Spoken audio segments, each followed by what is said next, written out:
Yo,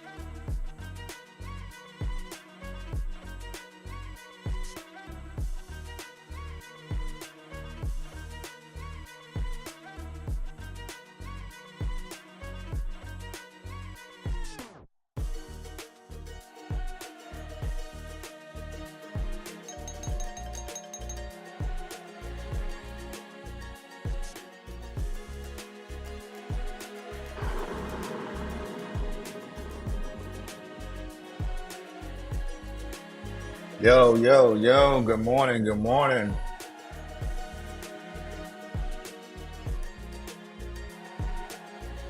Can y'all hear me well? How's my audio?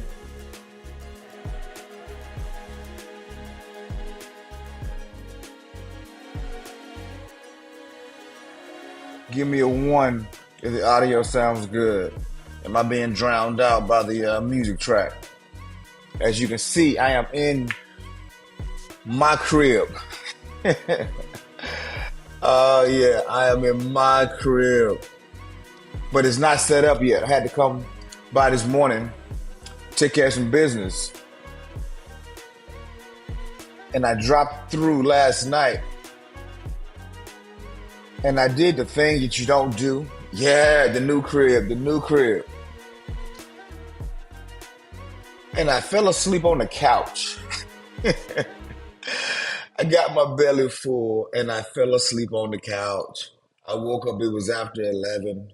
It was like 28 degrees outside. And your boy said, we're going to make this work. So, what I'm doing this morning is I have a whole software based system happening right now. So if something seems overmodulated or something don't sound quite right, please let me know. But I want to just say shout out to everybody that's here today.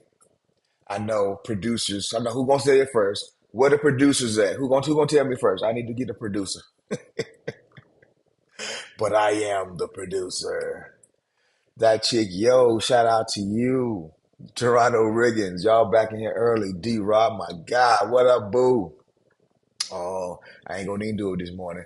But Mo, how y'all doing this morning? Craig G, I know you out there. I know you out there with me, bro. And Kay, good morning. Good morning. I've been thinking about these attachment styles, and the more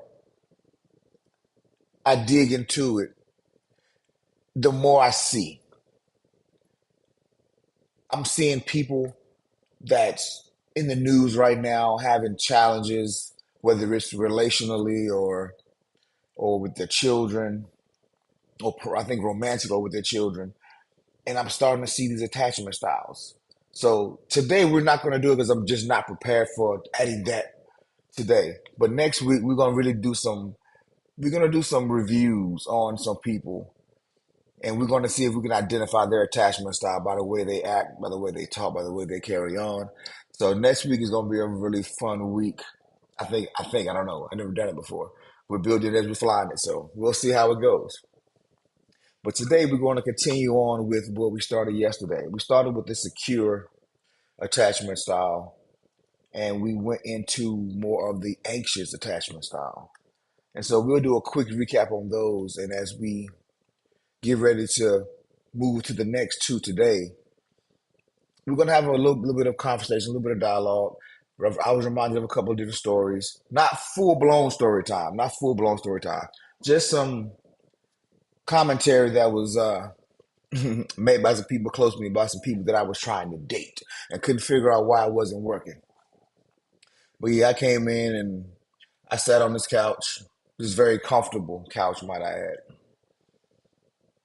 and I ate. And I just, laid back just a little bit, just a little bit. Man, I woke up 3 hours, 4 hours later. 4 hours later. And if y'all wondering why my boo didn't check in on me, because she was in transit. She not with me this morning. She making her own move. She got some stuff popping off, and she had to go take care of some business. So ladies, when men are left to our own devices, you get what you get, man. And I ain't gonna even lie. Sometimes, for me, if I don't have nobody that I'm responsible for, I revert back to being a kid. I stay up late. I don't eat right. I just go in and just enjoy stuff, and consequences be damned. But anywho, it is Friday, so let's start it off with a little bit of the video that started it all for us with the secure attachment styles. Let's make sure I got this thing queued up right. Hold on. Oh no, that ain't the one. My bad, D, bro. That's the one I wanted. We're gonna start it out with some of these secure comedy styles. Hey man, it is what it is sometimes. All right, let's go.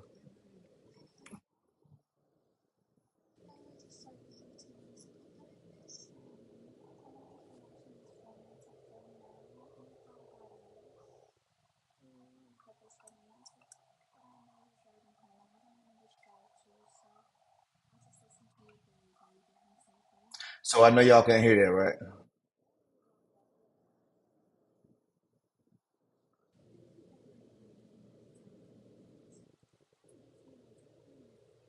Okay. I don't think y'all can hear that. Yeah, I don't think y'all can hear that. Y'all can hear that, could you? Okay. I didn't think so. I got too many moving pieces here, so I'm gonna go and pull this one off the screen. And yep, let's get that off. All right, yeah, I figured as much. All right, so we're gonna do it a different way. Pull you down. Baby, you okay? I know I just saw you 15 minutes ago, but I miss you. I'm over here watching this romantic film now, and I thought about us. You know I'm a hopeless romantic, but I know you're driving home and I don't want to distract you, so I'll just listen to you breathe while you get home safely. Girl, tell me why Jacquees gonna ask me to commit. I don't think he ever even Googled the term commitment. That's basically like taking away my freedom. Whoa, whoa, whoa. You eating food without me? You trying to leave me now?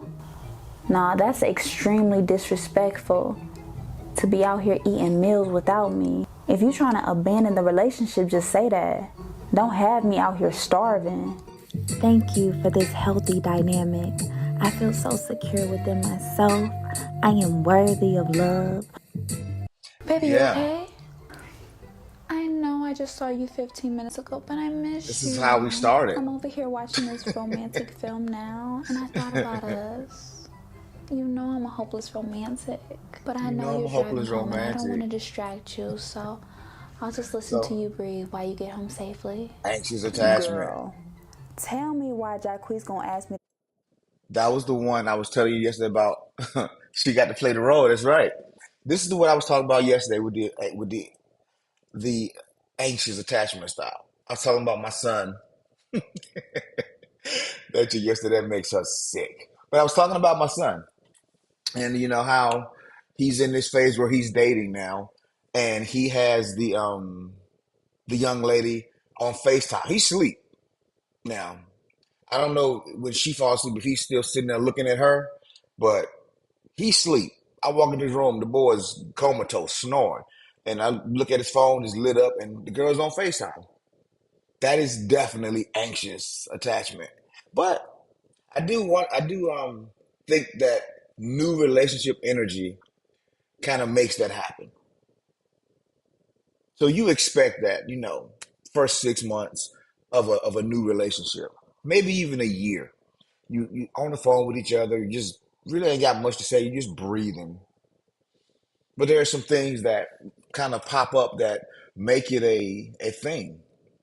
Because we said that anxious, the attachment style, is normally caused by the caregiver inconsistently showing up.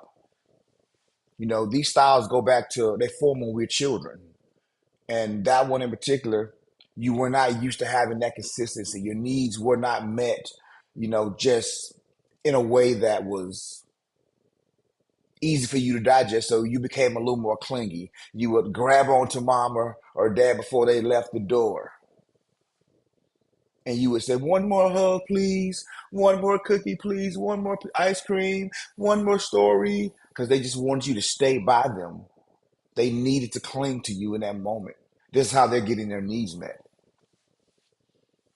The secure one, that's what we all like to think that we are, which is why she had that voice. Thank God. I'm so happy in my relationship. She's doing a good job getting her act on. But today, we are going to get into the dismissive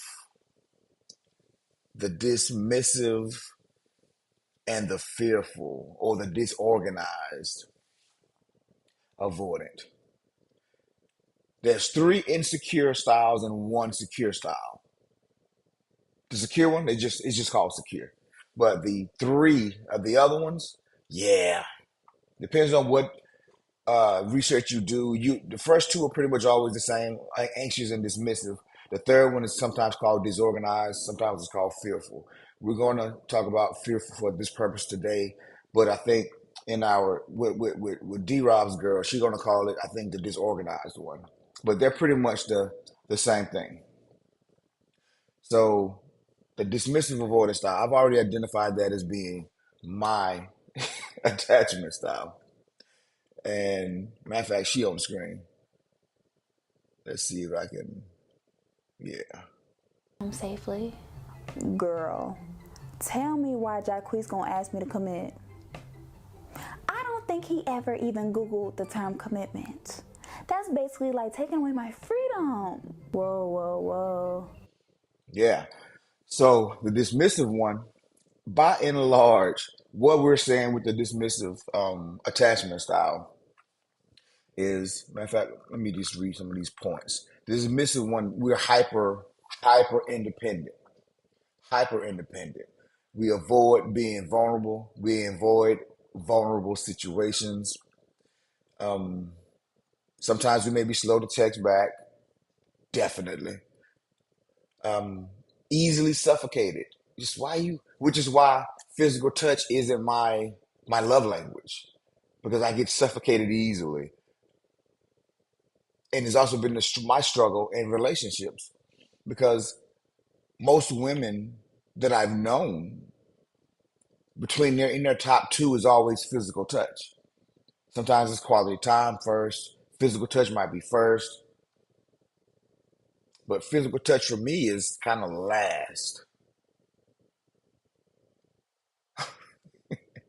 And so I've struggled because of that. Even fear commitment. And I kind of go the other way.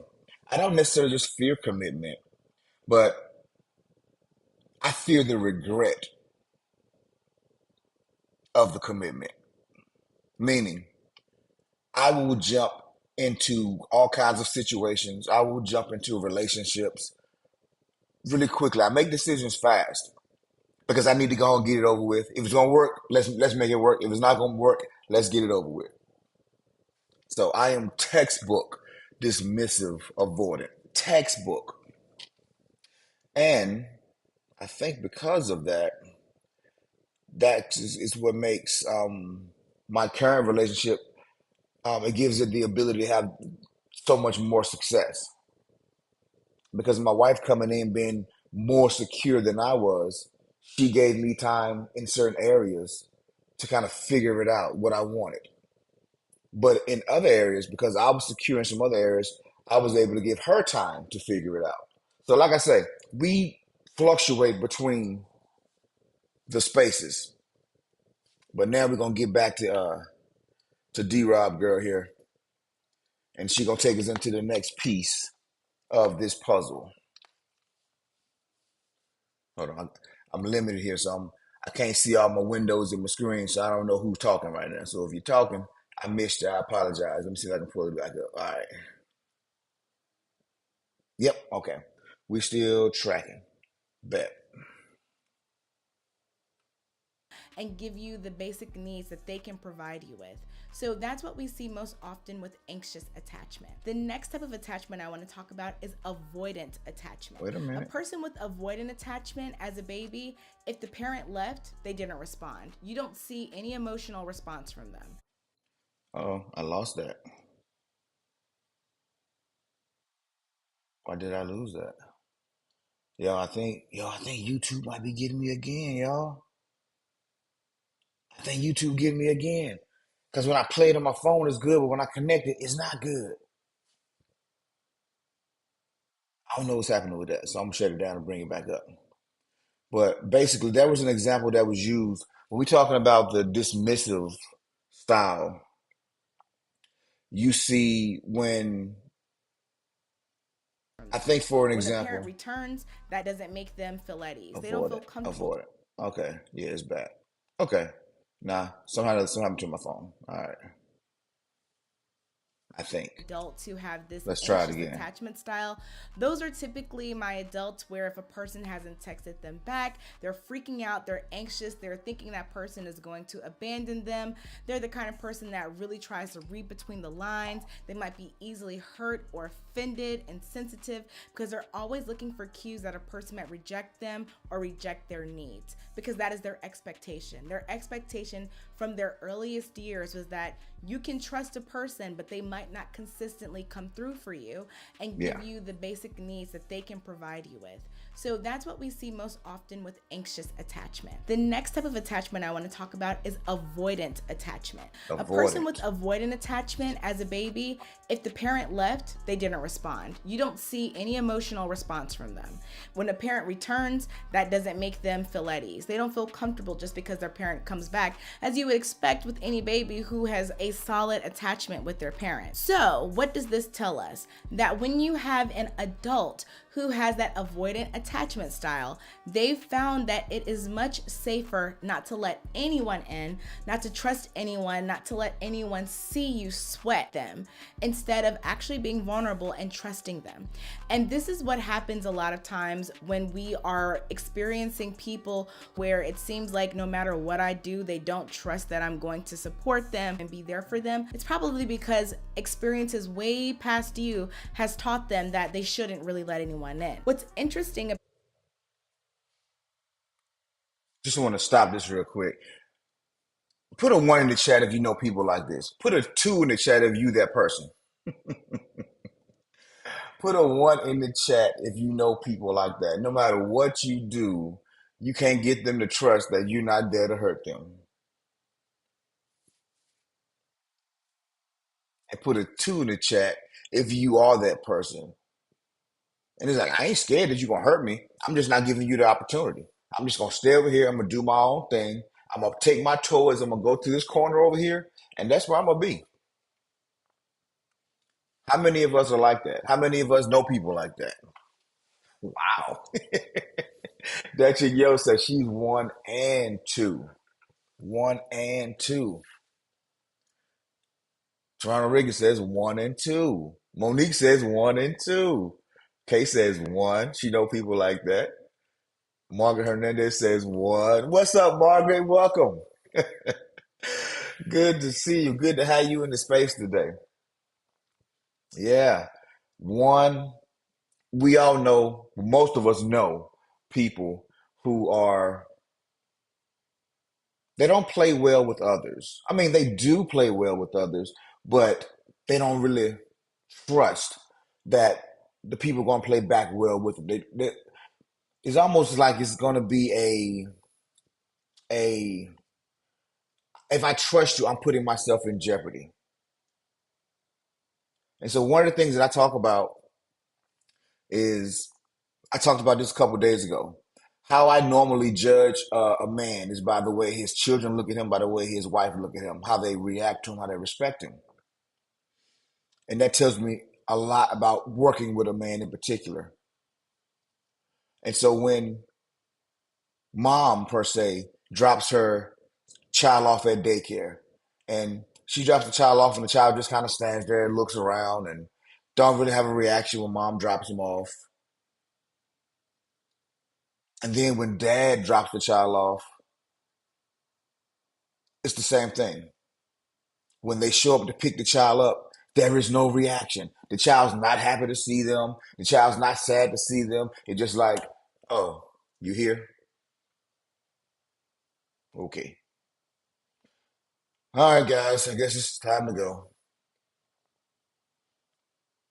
You see, once you start understanding these styles, once you start understanding what makes people tick, what makes us work, you'll begin to realize that people aren't as complicated as we think they are. And a lot of times when you have that avoidant attachment style, when you have that dismissive attachment style, you you want to identify who people are before you get involved with them, but you're also not really impressed enough or pressed enough to try to figure it out. I know my wife when we first got together, she would say, "Daddy, you want to do something?" I'm like, "I'm not pressed. It don't matter." You remember that, boo? I'm not pressed. It doesn't matter.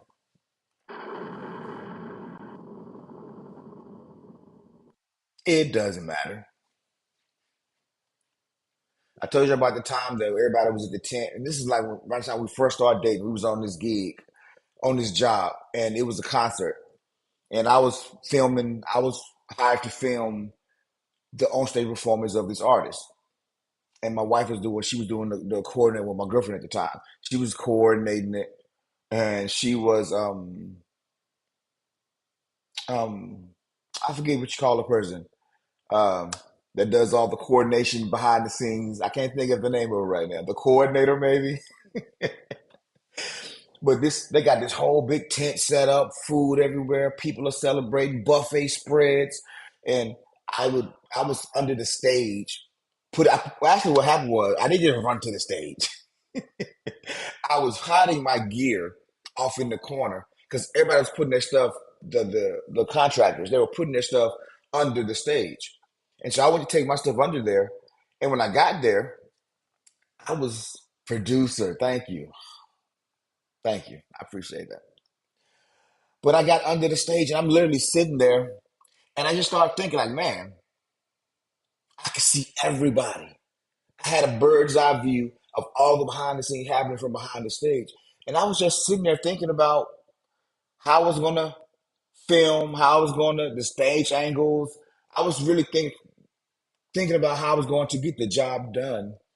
And then she said, "Hey, what are you doing?" I said, "I'm just sitting here." She said, "Why are you under the stage? Why are you sitting under the stage, boy? All these people out here, you under the stage."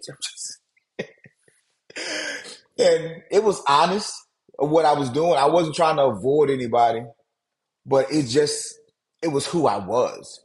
I don't have a problem being around people. I can talk to the best of people in the best of situations about the best or worst of things. I have no problem, but my comfort level is to be back tucked under that stage watching people do stuff. When I say it out loud, it sounds kind of stalkerish. When I say it out loud, it did sound kind of bad. But I'm just comfortable in my own space. And so I would say I'm secure. But now that I know I know this other style, and I'm realizing that it's not security at all.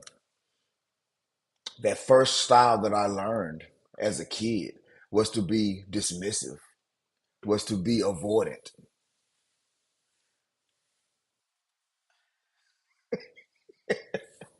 Still, I ain't asked you to say all that, boo. You had to tell you had to bring me a plate up under the stage. But I was comfortable, man. But y'all see, she worked with me though, right? Because she was secure. She didn't think well, she might have thought I was stupid, but she didn't call me stupid. She didn't belittle me. She didn't try to make me feel bad. She was like, okay, I'll bring you something. She let me be me. She let me be me. And she gave me time to figure out, all right, man, let me give somebody the stage. All right. Let me go join the rest of the people.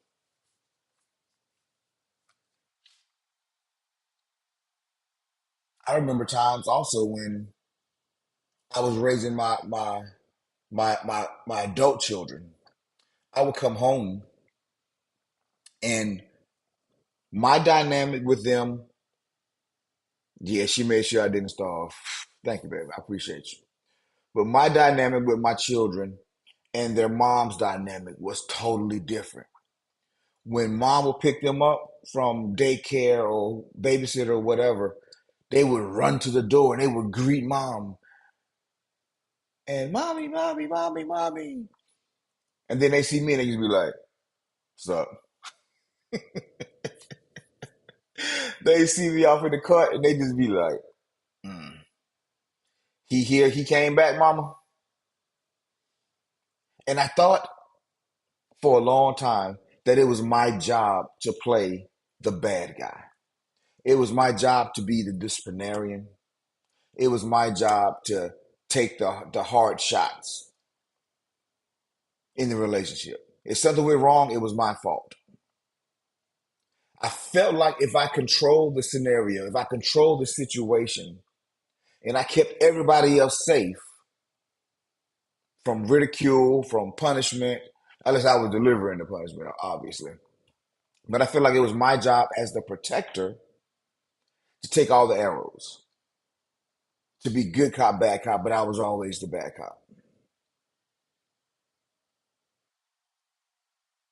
And so now you can understand why when I started getting these revelations, it was so hard for me to not even admit it because I saw what was happening, but I was struggling with my own upbringing as I'm trying to parent my children. And I was bringing the old baggage, I was bringing the old stuff into a new relationship. And it was causing a lot of problems. And I was not getting the results that I wanted. My children feared me more than loved me or respected me. And there's a fine line between fear and respect. In all respect, there is a, in all, I think in all love, there's a healthy dose of respect. Monique says, let's see, wow, that's way over there, bring it closer.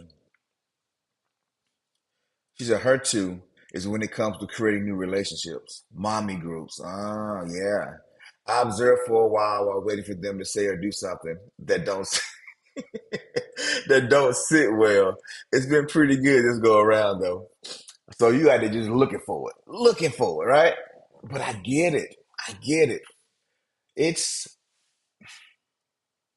if you always waiting for the other shoe to drop, if you're not trusting people's intentions up front, you find yourself in that position a lot. And I've done it. She says, I guess because we are now all a little older with a young kid, we figuring it out together. Yeah, yeah. That's part of the deal. That is part of the deal. And it's growth.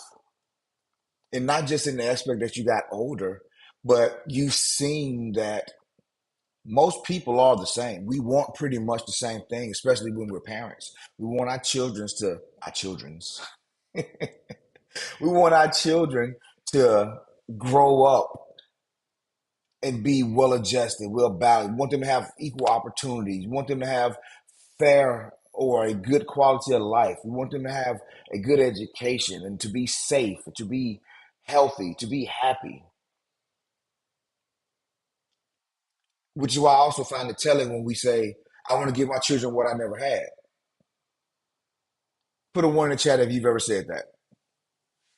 I want to give my children something that I never had. I know this is not everybody's case, but I just kind of want to see statistically in the room what this looks like. I want to give my children a better life than I had. I want to be more for my children than what I had. That's a lot of people's story. A lot of people's story.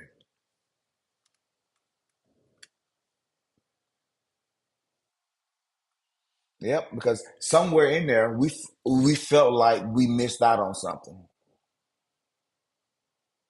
And if we really examine these attachment styles, we will begin to understand that, or we understand what we actually missed out on. So for me, as we're talking about this avoiding or this dismissive one today, relationships were a low priority. I didn't get excited when people came around. My wife will tell you when she come home, I'll be like, hey, babe. She'd be like, hey. She's like, man, I want you to greet me when I come home like I greet you. Because we give the love that we want to receive. But you know the craziest thing? What I love the most is how my wife greets me when I come home. She'll get out of her chair if she's upstairs in the office. She'll get out of her chair, come downstairs, give me a hug and a kiss, and ask me how my day was, which is a contrast. D-Rob said, I'm kidless. But D-Rob, if you had a kid, though, what would you be saying? If you had a kid, nah, don't work the same with a dog, bro. Don't work quite the same.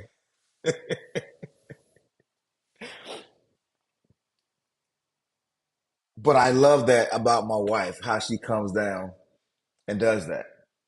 And she wants that same thing. So what have I learned to do? I've learned, okay. And sometimes I'll be sitting there, I'll be working, I'll be typing. I'll be like, hey, babe. She'll be like, hey. I'm like, oh, I need to go downstairs. Okay. I got to do my breathing exercises because it's not my natural thing. Okay. Then I go downstairs. I'm like, hey, boo, how was your day? Give me a hug. Okay. Then we hug. And it's like, okay, hey. And I feel better for doing it. But if she never gave me time to adapt to that, if I never showed her that I was willing to be adaptable or to even be coachable in a relationship, because it goes both ways. We all have to be coachable in a relationship. And we have to get past our upbringing. You know, childhood traumas, man, they follow us throughout our whole life. But trauma is really comes a lot in the next one because sometimes we grow up in with a secure situation. Sometimes we grow up with a really secure situation. You know, we have that nuclear family. We have dad's love. We have mom's love. And we see what their roles are. Dad sometimes is more of the disciplinarian. Mom is more the nurturer. Mom is cooking more of the meal. Dad is going out doing a little bit more of the work. And we have this balance. And we grow up expecting to have a balance.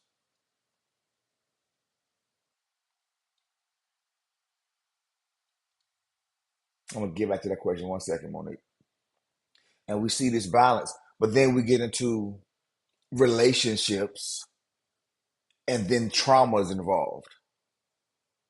And although we didn't grow up with uh, we grew up with the secure attachment style, but as an adult, the relationship that we were in, it caused a lot of confusion in us. And it made us fearful, which is what we're gonna get into next. But let's keep on going with this. I'm gonna go to Monique's question first. She says, but you have learned what she loves by showing you. Wait, you have learned what she loves by her showing you. Yes. Yes, because I started understanding people give the love that they want to receive. People give the love that they want to receive. It's like 80% of the time when a person is dealing with you, they are dealing with you in a way that makes them feel a way because they enjoy that. They want that in return, but they don't always know how to say it. I would always go into relationships and I would say, teach me how to love you. Teach me how to coexist with you because I can't take my last relationship and then put it into this relationship because I know you're a different person and I want to respect you enough to love you the way you want to be loved. But you know the answer that I would normally get when I would ask that question? I don't know. Let me think about it. I don't know how I want to be loved. I don't know how I need to be loved. And so I used to say, if you don't know how you want to be loved, then how the hell can I do it? I'm never going to get it right because I'm avoided. I'm trying to avoid making the mistakes. I'm trying to take the emotion out of the relationship and make it more robotic, more logical, more systematic to keep me safe because I don't need the emotion. I don't want to feel the love and the suffocation of having to feel feelings. But that's my story. I know it's not probably not all of your story, but that's my story because of my childhood upbringing. Our mom was, this is Toronto Riggins, says, our mom was more of a disciplined parent. Our dad didn't want to be the bad guy. I've seen that quite a few times too. It just, in my community, dad was always the fall guy. Dad either took the L's or he gave the L's. Mom was just over there with her angel wings, reading her Bible, playing the flute with an apple pie. And dad was over there with the belt and the mean face. Monique says she didn't force you. She just kept giving you and loving you. Yeah, exactly. And because I also loved her, I wanted to make the relationship work. Because I love my children, I wanted to be a better father. So I started voluntarily doing that deep work because I wanted to be better. And when I started understanding the personal development journey, and I learned how, and I started growing. I started seeing things that was always in my face, but I never recognized it for what it was until I started doing the research. And then I started examining people's lives and looking and seeing how the dynamics work. And I could start saying, oh, this is why this is happening. And sometimes I would even ask the question, what is it that when you do this and you get that result? I'm trying to do that, but I can't seem to manufacture that. Monique said, Dad only disciplined us whenever we acted a fool in school and he had to come off his job. Man, listen. Oh, man. Don't make mom and daddy had to get off their job, right? If they got to leave that job, bro, if they got to leave that job, you already know that's a butt whooping that you just signed a contract. You might not get it today. You might not get it tomorrow, but you gonna get it. And the worst one is when you get woke up with it. When you in your bed sleep. You done snuggled all in for the night. You think they done forgot about it. The pillow is so soft and comfy. The heat is just right. Then all of a sudden, pow! Something shakes you out your sleep and you shake up and you see that belt come back at you again. Man. Mm, mm, mm. Boy, I tell you, you don't want to have to get them out of their job. But yeah, so ooh, right. Oh, I've had that right out the shower too. That right out the shower ain't no joke, bro. Your body's slick, and that little either the worst out the shower is a switch. I'd rather a belt out the shower. Yeah, house party. I'd rather that belt out the shower than that switch though. 'Cause that switch, man, hit that wet skin, it burns some kind of bad.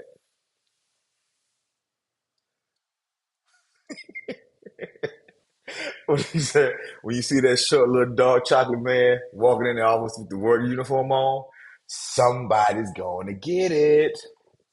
Somebody's definitely going to get it.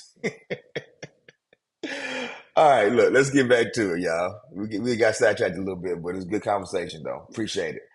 Appreciate the likes, man. Give me a few more likes. Let's get to 50% of them. About this, it looks as though they don't care. They're not letting one in. They're not responding to that parent coming or going. But if you look at them physiologically, their heart rate increases, their cortisol, which is a big indicator of stress, those levels rise. We can see, even with adrenaline, that they are responding to the presence and absence of those important people. But you would I just want to stop real quick because what she just said right there is super important. On the outside, as an avoidant, I'm as calm as a cucumber. I'm as cool as a cucumber. You can't see in my face that I even care about anything that's going on. But put that blood pressure cuff on me, and you'll see that my heart rate is moving. My pulse is doo-dum, doo-dum, doo-dum, doo-dum, doo-dum, doo-dum, doo-dum. Something is actually happening on the inside of me, but you can't see it because I am a little disconnected. Anyway, I just thought that was interesting how she said that. Be able to tell based on their responses. They're the kind of person that'll just say things are just fine, it's Yeah, it's whatever. all good. They don't Whatever. care because by showing that they care, they're showing vulnerability. And that is a huge sign of that avoidant attachment style. So, one way that we see that avoidant attachment style erupting a lot of times is if you have parents who display avoidant attachment style as an adult. And those parents a lot of times can be resistant to things like cuddling or cooing, soothing the baby. Sometimes you encounter parents who really have a hard time with affection and intimacy themselves, especially depending on how the child came about. The child reminds them of a partner they're no longer with, for example. We can see that that parent might be avoidant in the way that they parent that child, not very in tune with them. And that child can respond by not knowing how to do those things themselves. And they Y'all, she said something right there. She said something right there. How many times have you seen a parent be all in on one child but lukewarm on another child?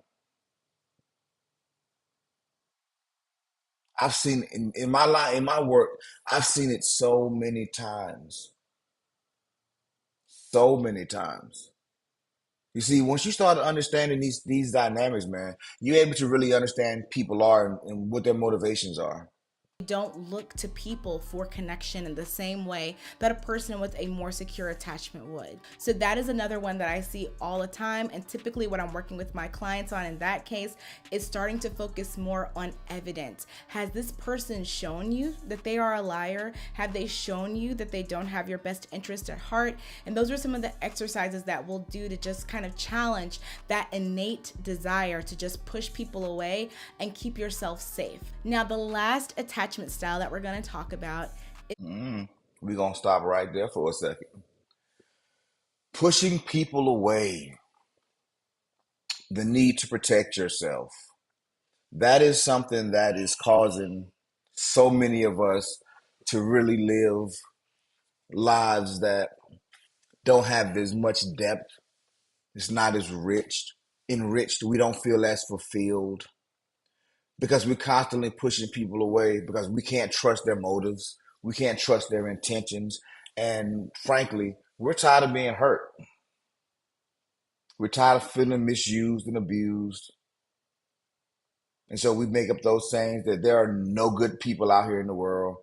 There are no good, all these, well, I'm going to use some of these terminologies today, but there's a lot of unsavory characters in this world, men and women. And so that is a clear sign that there may be some avoidance issues happening right there. You may have adopted it as an adult, or it may come from your own parental upbringing. But that's definitely not. As humans, we crave human interaction. We crave connection and connectivity, which, and I'm speaking for myself here, but I know some of you can relate. It's a terrible thing to want to be in connection, have companionship, but you keep pushing everybody away because you raise the standard so high that it's not really reachable by most people. It's this standard of perfection. And we looking for this person to check all these boxes. I was in this company one time. It was a multi-level marketing business, probably back early 2000s. And there was a lady on stage. And she was talking about this guy that she wanted. Her actually they actually were married, But they had known each other for maybe 10, 15 years before they actually even started dating, because she was single, but he was married. And she never really looked at him like romantically. But then his wife tragically got sick, and she passed around maybe year 7 of them actually knowing each other. His wife passed. And so she was still friendly with him for another couple of years. And then they just so happened to be working. She was an attorney, and they just so happened to be working on the project that was very similar. And so they reached, I think he reached out to her for some advice on something. And then that sparked their relationship, and they were dating maybe a year after that, their reconnection. And they dated for about 4 years. And she was like, "What are we doing? What are we doing? What's the next step?" And he was just like, I mean, I don't, he admitted, I didn't feel like I was worthy of her. I didn't feel like I was qualified, because she had this list. She had a list of 82 things that she needed for her guy to be. She had a list of 82 things, 82 requirements that she needed. Ladies, put a 1 in the chat. Well, now put a 2 in the chat if you have a such list. Do you have a list, a long list of requirements for the person you're looking for?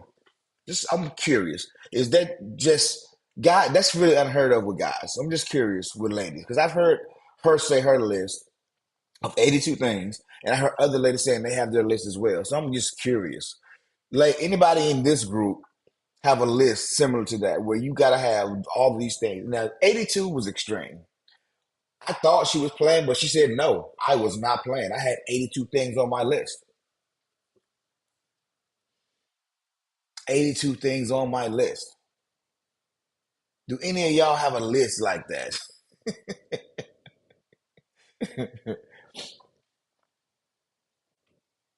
And so, because he knew she had that list, he was he was not really super excited to be there, because he never thought he would measure up, but he loved her so much. And then she said, "You know what? Let me relax some of these standards, because I like this guy. He don't check everything on my list, but man, I feel like I would regret if I let him go." So she relaxed that list. She pulled all the requirements down to a place where he was just like, "Okay, I can be myself now. I feel like I have ownership in this relationship as well." And so another couple of years go by, because he has to get comfortable. They have to get comfortable in this new dynamic. And so they get married. And she said, "You know what, ladies?" She said, "I had this list of 82 things, and I can admit now that that was a little absurd." She was like, "But being with this man," because at this point had been married for about 5 years. She said, "Being married to this man for this long, I got everything I wanted on my list, but we had to do it together." And she wasn't trying to control him. She just let him be him. They stayed in therapy. They worked on things. And now that list that she got everything on that list and more, and more. Because people don't come perfect. That's really what these attachment styles are saying. We don't come perfect. We have a way of seeing the world. We have a way of living in this space, in our own space, in our head, and we framing the world as we see it, not as it actually is. So that's the dismissive avoidant. Let's go ahead and get into this last one, um, real quick, because we are getting a little low on time. But let's go ahead and get into this last one.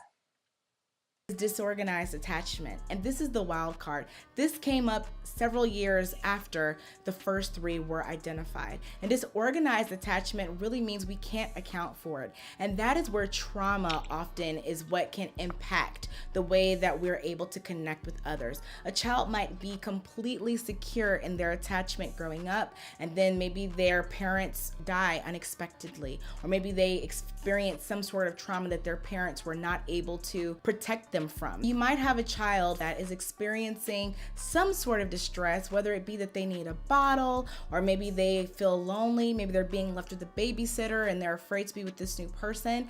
And instead of trying to soothe that baby as you might with the secure attachment, what we see with disorganized attachment is usually that parent is yelling at the child. So the child is already distressed, they're already afraid and scared, and the parent's response is to match those negative emotions by screaming or ignoring the child or leaving them. Different things that communicate to that child, when I'm in danger, my parent is unconcerned or actually presenting more danger, especially in the cases where you have the parent as the source of trauma. So if the parent is the abuser, for example, and a child is simultaneously learning, I'm dependent on this person for survival. They're the ones that feed me. They're the ones that house me, but they're also the person inflicting the most pain and scaring me the most. That's Just want to pause that real quick. Um, this happens more so, just in my experience, when children grow older, when they hit, say, those preteen, teen years, and there's this battle of wills. And I saw this funny skit about it one time. This guy came in the house, his shirt had been torn, and he's frantic, his hair is messed up. But his mom said, what happened with you? He was like, Mom, some guys outside, they were trying to jump me. So I ran. And she said, we don't run in this house. You better get back out that door, handle your business, or you got to deal with me. Has anybody heard that before? Has anybody parent told them to go back out that door and fight when you didn't want to fight, you were scared, or try to make you, maybe not even fight, make you go do something that you were terrified of doing? Am I the only one? Don't be no punk. Don't be no punk. You better stand up for yourself or you got to deal with me. So wait a minute. I'm about to get beat up at school, but if I come home and tell you I'm afraid, then I'm going to get beat up in the house. You see, those things, as we get older as children, and we start to understand, we're trying to overcome our own hurdles and our own barriers. We pick up an avoidant attachment style out of trauma most times when it happens. And honestly, it happens more between mother and daughter than it does father and son, for a lot of different reasons that we can't even really get into it today. That'll take us another hour to get through. But it happens more during that time period. And also, as you become adults and you start dating and loving and learning, trauma happens. And so now you want that closeness, but you're scared. And so, which is why we have sometimes, as people who've been divorced or people who have been in long-term relationships that no longer want to go into, they want new relationships, but they're afraid of the relationship process. Yeah, it's a lose-lose situation, man. You want the closeness, but you're scared of it. You cycle between pushing people away and pulling them close. Constantly expects the worst in relationships. Oh, man. Oh, I got stories, but we ain't got time today. Some other things are common in those with or raised by someone with borderline personality disorder. Somebody who's bipolar. If your parent is bipolar, then you were raised this way. If your parent had PTSD, you probably were raised this way some of the time. Can often be sexually promiscuous, but in some cases avoid sex altogether. Because you don't want to attach yourself to anybody, you attach yourself to everybody. Or you go the other way, you attach yourself to nobody. Those are fearful avoided. We see those with so many people, and I can't even put just a gender or age on it. It happens. It happens. People that are hyper vigilant on picking up cues from others. They're trying to read your mind. They're thinking for you.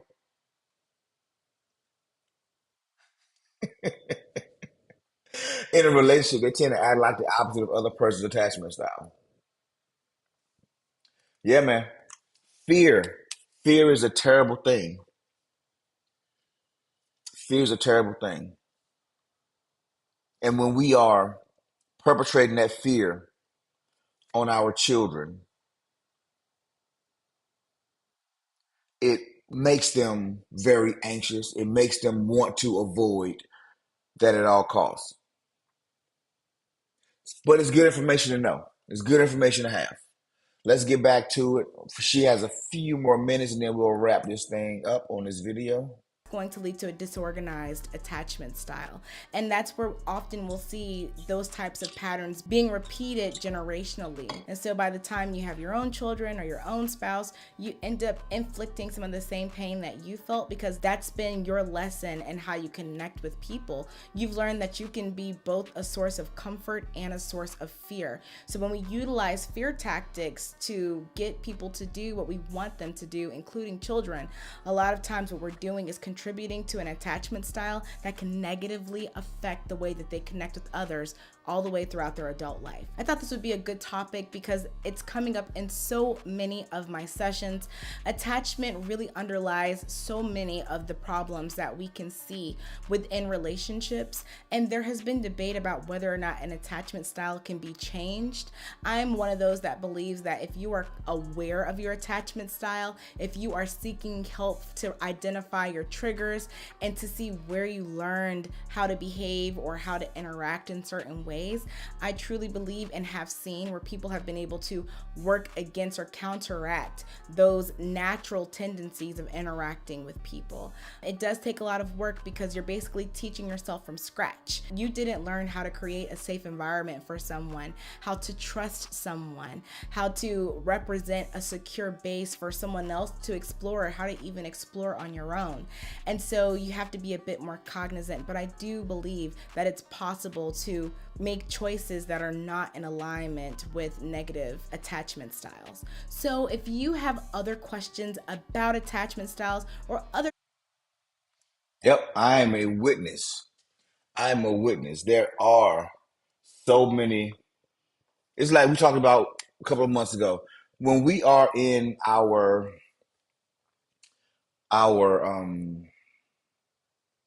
process, the journey of life, we're trying to change some things. We have to first understand who we are, where we are, what we do, our shortcomings, our strengths, whatever weaknesses exist there. We need to know who we are. Because in order to change something, you need to know where the gaps are, where the missing pieces are. So that's why I like bringing you guys this kind of information, because I know it's not everyday topical things. But I also want to shout out my girl, man. I want to let me put her back on the screen real quick. I'm gonna take me off so you can actually see who she is. It's Stephanie R. Yates. Yep, there's a hyphen in that D-Rob. That means she's hitched already. But this is who she is, and her channel is um Steph Anya. Steph Anya. If anybody's looking for some what she has to offer, as far in the way of therapy and her license, what is it? Marriage and family therapist. Anybody has any interest or curiosity there, that's what she does. That's who she is. So we're not done with attachment styles, but it's Friday. So I want to end in let's see, pull that down. Yeah, it's Friday. And I can't stay too much longer today because I have some people bringing some stuff to the house that I need to be here for, which is why I'm actually still here. So we're going to get ready to get up out of here. We're going to continue next week with more discussions on attachment styles. But so now we know what the four are. We know we got the fearful avoidant or the disorganized, the dismissive avoidant, the anxious preoccupied, and the secure. So next week for a couple of days, we're going to take some case studies and we're going to look at some situational stuff, and we're going to decide as a group what attachment style is this person exhibiting. We're going to do that a couple times because there's some interesting people who are prominent, and they do some of the wildest things, and they will literally be giving advice about stuff, but then violating their own advice in their personal life. It's weird. I'm not built that way. If I'm not living it, I can't really talk about it. If I haven't dealt with it, I don't want to talk about it because I don't want to give bad advice. I'm not a clout chaser. I'm not trying to hop on the wave and get some kind of notoriety or something and something I'm not living. I believe in doing it the right way. I believe in being right instead of pretending to be right. But anyway, shout out to you all today. Thank you for being here. Thank you for your contributions, your questions. Special shout out to my girl Margaret. Margaret is she's somebody that I've done work with through, you know what I'm saying, back last year. Great lady, great family. Happy to see her here today. Happy that she even spoke up in the comments today. That's kind of rare. So, like I said, she's a great lady. So welcome, Margaret. Appreciate you. And for everybody else, man, you know how I feel about you already. Shout out to you all. Thank you for being who you are. And I look forward to what this year has to bring for us, this journey that we're on. It's going to be good. And lastly, I want to apologize for any shortcomings that this setup has been. I think it turned out pretty good, though, all things considered. I can't monitor anything. I got both ears going, so it's really loud in my ear, but I'm looking at the level and it looks fine. So I think we're good. Y'all let me know, man. Was today okay? Technically, I'm in a new space, but I guess for the next 2 weeks, man, it's gonna be kind of on and off like this because transitioning houses, offices, and everything. You know, my baby's gone out of town, so you know, consequences be damned. Oh man, I appreciate you all. All right, y'all be blessed, man. Y'all take it easy. Have a great weekend and make it a great day, no matter what. Shout out to my guy Health Talk for that one. Peace.